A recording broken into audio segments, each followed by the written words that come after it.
Hello बच्चों। आज हम बहुत ही important topic real GDP and normal GDP के बारे में आज डिस्कस करेंगे। ये एग्जामिनेशन पॉइंट से बहुत इम्पोर्टेंट है बच्चों। ये 4 मार्क्स का क्वेश्चन अधिकतर पूछा जाता है। तो बच्चों आइए हम शुरू करते हैं बच्चे इसको। Real GDP and nominal GDP. सबसे पहले हम बात करते हैं जीडीपी क्या है बच्चों। Gross domestic product. ये क्या होता है बच्चों कि एक देश के अंदर अपनी घरेलू सीमा में कितने गुड्स एंड सर्विसेज का प्रोडक्शन हो रहा है, उनकी वैल्यू कितनी है, उसे बोलते हैं जीडीपी। मान लो कि 2011 में कोई एक कमोडिटी बनी जिसका प्राइस 10 रुपये है और क्वांटिटी हमारी है 7। तो यहां पर उसकी जीडीपी की बात करें तो प्राइस इंटू क्वांटिटी 10 7 जा 70 जीडीपी हो गई। इसी प्रकार से 2012 में जो प्रोडक्ट बना वही उसके प्राइस 15 हुए और क्वांटिटी 10 का प्रोडक्शन हो गया। 2013 में प्राइस 20 और क्वांटिटी आपकी हो गई बच्चों 20। हम ये मान के चलते हैं इतना हुआ। अगर मैं इससे नॉमिनल जीडीपी और रियल जीडीपी कैलकुलेट करता हूं बच्चों, 2011 में नॉमिनल जीडीपी का मतलब है कि जो प्राइस होता है बच्चों ऑफ करंट ईयर का, जो करंट ईयर का प्राइस जो करंट ईयर चल रही है, मल्टीप्लाई जो क्वांटिटी होती है बच्चों उसी साल की कितनी क्वांटिटी है, कितने का प्रोडक्शन हुआ, उनकी मल्टीप्लाई करते हैं। तो 2011 में प्राइस 10 रुपये और क्वांटिटी 7, तो नॉमिनल जीडीपी क्या हो जाएगी, 2011 की नॉमिनल जीडीपी निकालनी है तो price into quantity, price into quantity equal to 70। 2012 में देखते हैं बच्चों प्राइस कितना चल रहा था 15 और क्वांटिटी कितनी है 10। 15 multiply 10 equal to 150 nominal GDP. 2013 में नॉमिनल जीडीपी कितनी हो जाएगी, 2013 का प्राइस 20 चल रहा है और क्वांटिटी जो प्रोडक्शन हुआ प्रोड्यूस हुई है वो है 20। कितना हो गया बच्चों 400। ऐसे हम नॉमिनल जीडीपी निकालते हैं बच्चों, प्राइस इंटू क्वांटिटी। प्राइस कौन सा, जो प्राइस है आपका करंट ईयर का प्राइस जो उस समय ईयर चल रही है जिसका हम निकाल रहे हैं, मल्टीप्लाई उतनी कितनी क्वांटिटी का प्रोडक्शन हुआ, करंट क्वांटिटी कितनी है उनकी मल्टीप्लाई करते हैं। रियल जीडीपी में कि प्राइस 2011 में 10 है और क्वांटिटी 7 है, हम मान के चलते हैं कि जो बेस ईयर हम मान रहे हैं 2011 है। तो रियल जीडीपी कैसे निकलती है बच्चों, जो प्राइस ईयर जो प्राइस होता है वो होता है बेस ईयर का, अर्थात कांस्टेंट प्राइस रखेंगे इसमें यहाँ पर हम, और क्वांटिटी आपकी ये होंगी आपकी करंट क्वांटिटीज, उस साल में कितने का प्रोडक्शन हुआ। तो प्राइस जो हमने बेस ईयर जिसको माना है, बेस ईयर माना है बच्चों हमने 2011 को बेस ईयर माना है, तो उसका प्राइस कितना है 2011 में प्राइस 10 मल्टीप्लाई क्वांटिटी कितनी थी बच्चों 2011 में, ये देखिए 7 का प्रोडक्शन हुआ, 7 इक्वल टू 70। 2012 में प्राइस 15 चल रहा है, क्वांटिटी 10 है, लेकिन प्राइस हम क्या लेंगे बच्चों, जो हमने बेस ईयर माना है, प्राइस है आपका 10, तो 10 प्राइस, क्वांटिटी कौन सी बच्ची जो 2012 में प्रोडक्शन हुआ 10 का। 2013 का अगर हम निकालते हैं बच्चों तो इसके कितना आ गया 100 आ गया। अब 2013 में अगर हम निकालें तो प्राइस वही जो हमने बेस ईयर माना है, अर्थात कांस्टेंट प्राइस होगा हमेशा, तो कितना चल रहा है 10 प्राइस है और क्वांटिटी कितना प्रोडक्शन हुआ उसका 2013 में 20, तो कितना हो गया बच्चों 200। ऐसे हम कैलकुलेट करते हैं नॉमिनल जीडीपी और रियल जीडीपी। अब यहाँ पर इन्फ्लेशन की बात कर लेते हैं कि कैसे इन्फ्लेशन होता है बच्चों। जैसे हम बात करते हैं कि हमारा जो जीडीपी है 2011 में 70 है, प्राइस इंटू क्वांटिटी, 10 इंटू 7 कितना हो गया 70, ये हमारा जीडीपी था 2011 में। ओके, अगर हम बात करें 2013 की, 2013 में प्राइस है आपका 20 और क्वांटिटी प्रोड्यूस हुई है 20, ये हम एज्यूम कर रहे हैं। तो 2011 और 2013 को हम देखते हैं। तो अगर मैं बात करूं बच्चों 2013 की, मैं यहां निकालता हूं नॉमिनल जीडीपी। क्या निकालते हैं? Nominal GDP. तो 13 में क्या होगा, जितना प्राइस चल रहा है वो करंट प्राइस। ओके भाई, करंट ईयर का प्राइस हो गया 20 multiply quantity, 20 multiply 20 equal to 400। तो 2013 में नॉमिनल जीडीपी कितनी आ गई 400। एक्चुअली 2011 में कितनी जीडीपी थी हमारी 70, और हम जो है 2013 की नॉमिनल जीडीपी हमने निकाली कितना ही 400। इसका मतलब कितने का डिफरेंस आ गया 70 और 400 में का मतलब 330 रुपीज़ का डिफरेंस आ गया। इसका मतलब है कि ग्रोथ हो रही है, लेकिन किसकी वजह से हो रही है? इन्फ्लेशन की वजह से। क्योंकि देखिए ध्यान से, प्राइस 10 था, अब कितना हो गया बच्चों प्राइस 20। कितना प्राइस हो गया 20, और क्वांटिटी आपकी 7 थी, अब कितनी होगी बच्चों क्वांटिटी 20। तो प्राइस की वजह से इन्फ्लेशन, इसका मतलब इन्फ्लेशन आ गया है प्राइस की वजह से। जो प्राइस की वजह से आपको दिख रहा है कि ग्रोथ हो रही है, अर्थात इन्फ्लेशन आ रहा है, इन्फ्लेशन आ गया है। इसका मतलब अगर हम रियल जीडीपी की बात करें 2013 की निकालते हैं, 2011 में प्राइस इतना, क्वांटिटी इतनी 70 जीडीपी है, और 2013 में अगर हम इसका निकालें बच्चों रियल जीडीपी, और बेस ईयर मान लें 2011 को ही हम। ओके, तो प्राइस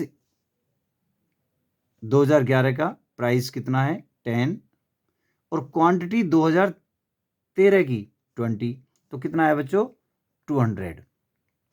तो यहां पर जीडीपी 70 है और रियल जीडीपी आ गया 200। इसका मतलब ये भी इंक्रीज हो रहा है, लेकिन ये किसकी वजह से हो रहा है? प्राइस में तो कोई चेंज नहीं है। इसका मतलब इन्फ्लेशन को हमने इस यहां पर हट गया, इन्फ्लेशन कि प्राइस में कोई चेंज नहीं आ रहा, लेकिन क्वांटिटी में चेंज है।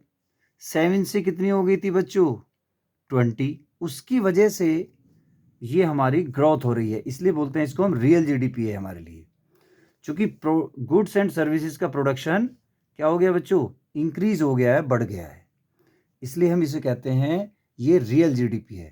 तो क्लियर है कि भाई अगर जीडीपी हमारा इंक्रीज होता है तो इससे क्या होता है बच्चों, जीडीपी इंक्रीज होने से बहुत ही फायदा होता है बच्चों, क्योंकि यहां पर इसे कहते हैं बच्चों हम रियल जीडीपी। इसका मतलब जीडीपी हमारा क्या हो गया बच्चों, बढ़ रहा है। जीडीपी बढ़ेगा तो क्या होता है बच्चों, प्रोडक्शन बढ़ेगा, प्रोडक्शन बढ़ेगा तो एम्प्लॉयमेंट बढ़ेगा, इंक्रीज होगा, उससे इनकम इंक्रीज होती है, और जो पुअर्टी है, गरीबी, वो क्या होती है बच्चों, कम हो जाती है, एजुकेशन इंक्रीज हो जाता है, हेल्थ इंक्रीज हो जाता है। इसलिए बोलते हैं इसको हम रियल जीडीपी, कि प्राइस में कोई चेंज नहीं हुआ, केवल जो गुड्स एंड सर्विसेज है उनका प्रोडक्शन इंक्रीज हुआ है, इसलिए बोलते हैं इसको हम रियल जीडीपी। लेकिन जो नॉमिनल जीडीपी है उसमें जो चेंज आ रहा था बच्चों, वो प्राइस की वजह से आ रहा है ज़्यादा। किसकी वजह से? प्राइस की वजह से चेंज आ रहा है, इसलिए वो इन्फ्लेशन के कारण जो है वो आपको ग्रोथ दिख रही है। ओके, अब एग्जाम में कैसे आता है क्वेश्चंस बच्चों, बहुत ही इंपॉर्टेंट है कि explain the concept of real GDP and nominal GDP using A suitable example, and which of these is better index of the welfare of the people and why।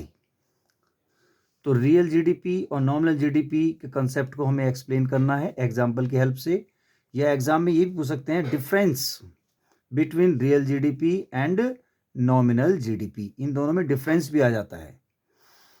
तो जैसे मैंने आप यहाँ पर देखो ध्यान से लिखा हुआ है, इसके अकॉर्डिंग आप एग्जाम में आप ऐसे लिख सकते हैं तो सबसे पहले हम पढ़ते हैं बच्चों रियल जीडीपी। रियल जीडीपी क्या होता है, हमने पहले भी पढ़ा है, यहाँ पर देखा था कि प्राइस में कोई चेंज नहीं है, इसका मतलब कांस्टेंट प्राइस या बेस ईयर प्राइस हम लेते हैं। तो डेफिनेशन बन गई, it's refers to money value of final goods and services produced by normal residents of a country in a year, measured at a base year price या constant price. GDP at constant price, जिसे बोलते हैं हम real GDP. कि money value कितनी है final goods and services की, जो प्रोड्यूस किए जा रहे हैं हमारे नॉर्मल जो रेजिडेंट्स हैं उनके द्वारा, of a country in a year, एक साल में हमारे देश में नॉर्मल रेजिडेंट्स के द्वारा कितने वैल्यू के, कितनी मनी वैल्यू है फाइनल गुड्स एंड सर्विसेज की, जिसे बोलते हैं हम रियल जीडीपी। और किस प्राइस पर लेना है बच्चों, बेस ईयर प्राइस या कांस्टेंट प्राइसेस, इसे बोलते हैं रियल जीडीपी। इसका दूसरा नाम है, it is also known as GDP at constant price. कैसे प्राइस लेते हैं, कांस्टेंट, अर्थात बेस ईयर प्राइस को हम इसमें लेते हैं। प्राइस कैसे रहते हैं, कांस्टेंट। दूसरा, it is affected by the change in the quantity only. केवल किस में चेंज होता है, केवल परिवर्तन क्वांटिटी में चेंज है, प्राइस में कोई चेंज नहीं होता है, क्योंकि कांस्टेंट प्राइसेस हैं। तो ये अफेक्ट करती है, जो रियल जीडीपी है अफेक्टेड होती है किसके द्वारा, change in the quantity only, केवल क्वांटिटी के द्वारा ही अफेक्टेड होती है। ओके, और इसको हम it is a better tool मानते हैं for measuring the economic growth of a country. तो इसको ये भी कहते हैं कि ये बेटर टूल है for measuring the economic growth of a country. Measure करने का सबसे अच्छा तरीका कौन सा है बच्चों, रियल जीडीपी हमारे देश में, क्योंकि इन्फ्लेशन को इससे हटा लिया जाता है ना, इसलिए बच्चों, ठीक है, क्योंकि इनमें इन्फ्लेशन के कारण ग्रोथ नहीं होती है, बिना इन्फ्लेशन के कारण ग्रोथ हो रही है, इसलिए अच्छा टूल्स माना जाता है इसको, क्योंकि यहाँ पर गुड्स एंड सर्विसेज का प्रोडक्शन बढ़ जाता है, इंक्रीज हो जाता है। इसके बाद रियल जीडीपी का क्या फार्मूला होता है बच्चों, price into quantity, P0 multiply Q1। जो P0 का मतलब है ये बेस ईयर है, बेस ईयर प्राइजेस P0। अगर करंट ईयर की बात करेंगे तो 1 लिखूंगा वहाँ पर मैं, उसे Q1 लिखा है, तो इसे कहते हैं कि जो हमारी करंट क्वांटिटी है, करंट ईयर की क्वांटिटीज, उसको कहा है Q1। तो रियल जीडीपी क्या हो गया, P0 multiply Q1। Okay, nominal GDP, it's refers to money value of final goods and services produced by normal residents of a country in a year, measured at the price of current year. इसमें क्या होते हैं वैसे, वहाँ तो constant price थे अर्थात base year prices, और यहाँ पर कहेंगे हम केवल price of current year. Price of जिस साल का हम नॉमिनल जीडीपी निकाल रहे हैं वही आपने प्राइस को लेना होगा। ओके, और वही क्वांटिटीज ली जाती हैं इसमें। तो सिंपल है, डेफिनेशन बिल्कुल सेम है कि कितनी मनी वैल्यू है फाइनल गुड्स एंड सर्विसेज की, जो प्रोड्यूस किए जा रहे हैं हमारे नॉर्मल रेजिडेंट्स के द्वारा of a country in a year, एक साल के अंदर, measured at the price of current year. Clear?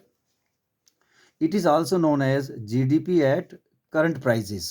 इसको हम क्या बोलते हैं बच्चों, it is also known as GDP at current prices. Current prices पर क्लियर है कि करंट प्राइसेस हम इसमें लेते हैं, इसलिए इसको हम ये भी कहते हैं current prices. It is affected by the change in the both price and quantity. इसका जो इफेक्ट है, जो नॉमिनल जीडीपी का इफेक्टेड करती है, बाई दोनों में चेंज होता है, प्राइस में भी और क्वांटिटी में भी चेंज होता है बच्चों। ओके, और इसको हम क्या नहीं मानते, it is not a good tool for measuring the economic growth of a country. चूंकि इन्फ्लेशन के कारण क्या होता है बच्चों, ग्रोथ हो रहा है, इसलिए हम इसे अच्छा टूल्स नहीं मानते हैं। It is not a good tool for measuring the economic growth of a country. और नॉर्मल जीडीपी कैसे कैलकुलेट करते हैं? Price into quantity, P1 multiply Q1। P1 का मतलब है जो करंट ईयर के प्राइस हैं जो चल रहे हैं बच्चों, P1, और Q1 का मतलब है करंट ईयर की क्वांटिटी, Q1। तो फार्मूले बच्चों याद होने चाहिए, रियल जीडीपी और नॉमिनल जीडीपी। यहाँ पर क्या होता है बच्चों, बेस ईयर के प्राइस होते हैं और यहाँ पर प्राइस होते हैं करंट ईयर के। क्वेश्चन में यहाँ पर हो गया real GDP nominal GDP, clear हो गया आपको बच्चों? ओके, अब इसका एक एग्जाम्पल की हेल्प से हम इसको समझते हैं, एग्जाम्स में लिख। अब बच्चों एग्जाम्पल देखते हैं इसका, क्योंकि क्वेश्चन में एग्जाम्पल भी आपने देना होगा। तो मान लिया बच्चों कि बेस ईयर जो है 2018 है, हमने 2018 को बेस ईयर माना है, सपोज, ओके, कुछ भी मान सकते हैं आप, कि हमने जो टी का जो प्रोडक्शन हुआ, आउटपुट ऑफ टी का, मान लो उसकी क्वांटिटी जो है और प्राइस 2018 में क्वांटिटी है 2000 टन और प्राइस है उसका बच्चों 1000 पर टन के हिसाब से, जिसको हम कहेंगे वो बेस ईयर है। एग्जाम में आप ऐसे ही कर सकते हैं। और 2019 की हमें रियल जीडीपी और नॉमिनल जीडीपी कैलकुलेट करनी है। 2019 में जो क्वांटिटी है, जो आउटपुट ऑफ टी है, जो क्वांटिटी है उसकी 2000 टन है, 2000 टन, और जो प्राइस है उसके इंक्रीज हो गए हैं 1500 पर टन। ये करंट ईयर है हमारी 2019। अब हमें रियल जीडीपी नॉर्मल जीडीपी कैसे कैलकुलेट करें, चूंकि एग्जांपल पूछा है उसने। तो रियल जीडीपी का मतलब होता है प्राइस जो है आपका कौन सा है, base year prices, P0 multiply Q1। P0 की वैल्यू कितनी है बच्चों, कि जो बेस ईयर माना है उसका प्राइस कितना है, 1000।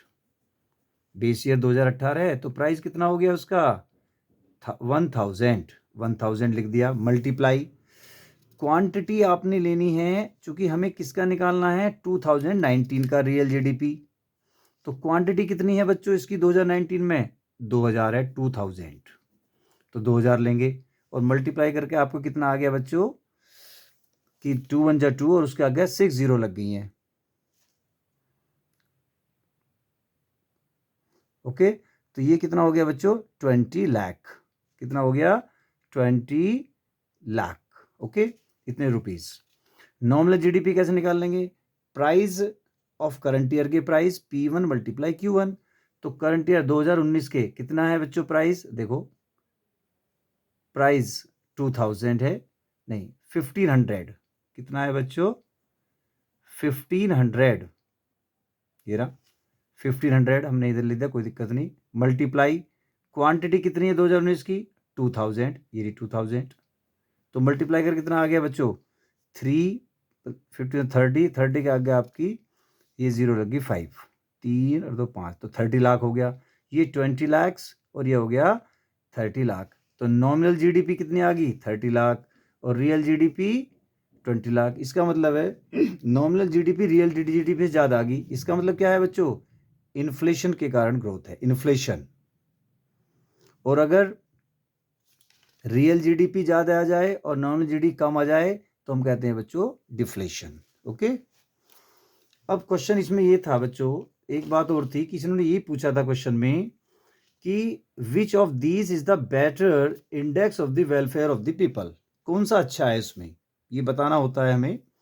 आंसर कैसे लिखेंगे, कि आंसर हो जाएगा कि रियल जीडीपी बढ़िया है, क्योंकि हमने देखा है बच्चों, अभी क्लियर किया था हमने कि real GDP is a better index of the growth and welfare of the economy.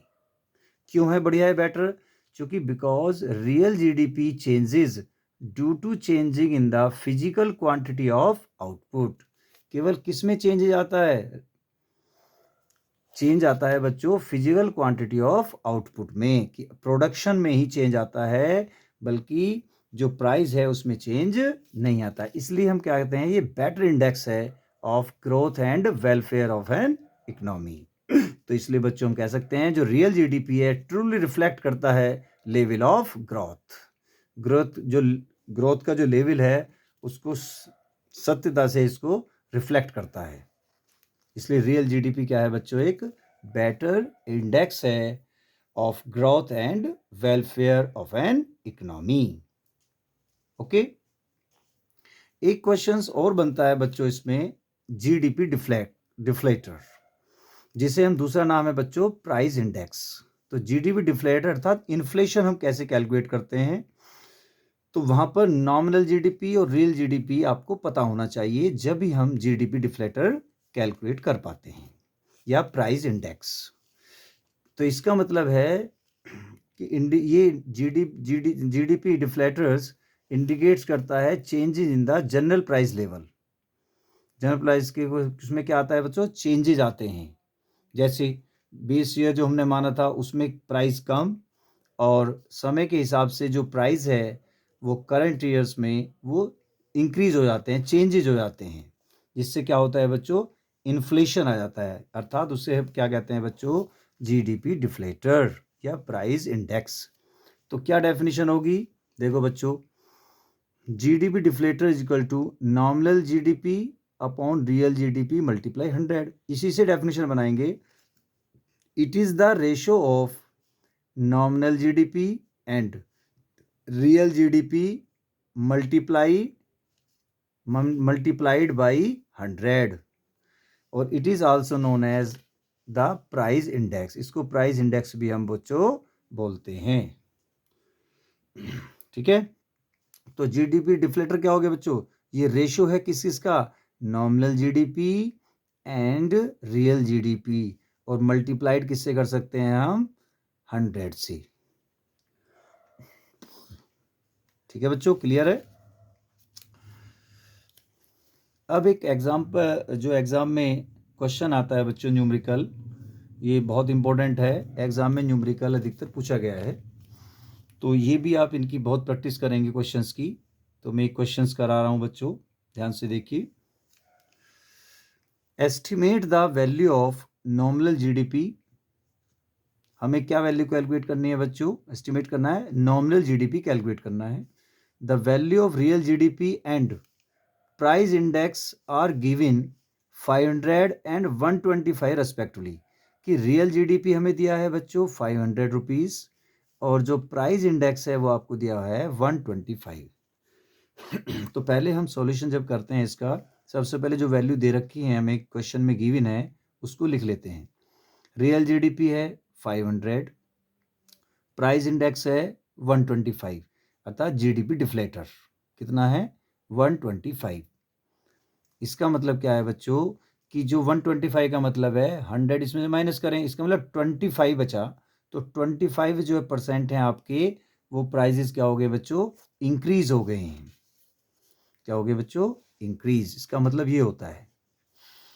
तो बच्चों देखो, हमें निकालना है नॉमिनल जीडीपी। अब हम जानते हैं formula, price index equal to nominal GDP upon real GDP multiply 100। ठीक है, केवल आपने क्वेश्चन में से वैल्यू पुट करनी है। प्राइस इंडेक्स है आपका 125, नॉमिनल जीडीपी कैलकुलेट करना है अपॉन रियल जीडीपी कितना दे रखा है क्वेश्चन में बच्चों, 500 मल्टीप्लाई 100। अब अपॉन 1 मान के क्रॉस मल्टीप्लाई करेंगे, हमें निकालनी नॉमिनल जीडीपी। तो नॉमिनल जीडीपी क्या हो जाएगा, 500 मल्टीप्लाई 120, क्रॉस मल्टीप्लिकेशन से, और जो ये मल्टीप्लाई हो रहा 100 इसके साथ, ये अपॉन में जाएगा, अपॉन 100, 2 जीरो से 2 जीरो कैंसिल होगी, 5 की 125 से मल्टीप्लाई, तो कितना आ गया बच्चों, 625 करोड़, इतने रुपीस। तो इसलिए वैल्यू क्या होगी बच्चों नॉमिनल जीडीपी की, 625। तो इस तरह से जितने भी क्वेश्चंस हैं हमारी बुक में या कोई सी बुक में दिए हुए हैं बच्चों, तो उनकी ज़्यादा से ज़्यादा प्रैक्टिस करें। और ये जो हमने आज कंप्लीट कराया है, रियल जीडीपी, नॉमिनल जीडीपी और जीडीपी डिफ्लेटर या प्राइस इंडेक्स बोलते हैं उसको, ये बहुत ही इम्पोर्टेंट है। इसको आप ज़रूर कर लें और रिवीजन ज़रूर करें बार बार इसका। ओके बच्चों, क्लियर सबको।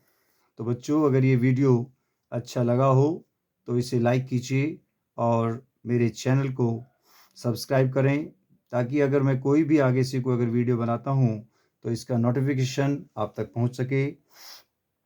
और अगर किसी में कोई में प्रॉब्लम है किसी पॉइंट्स में, तो आप उसकी कमेंट्स जरूर करें बच्चों। Okay, take care.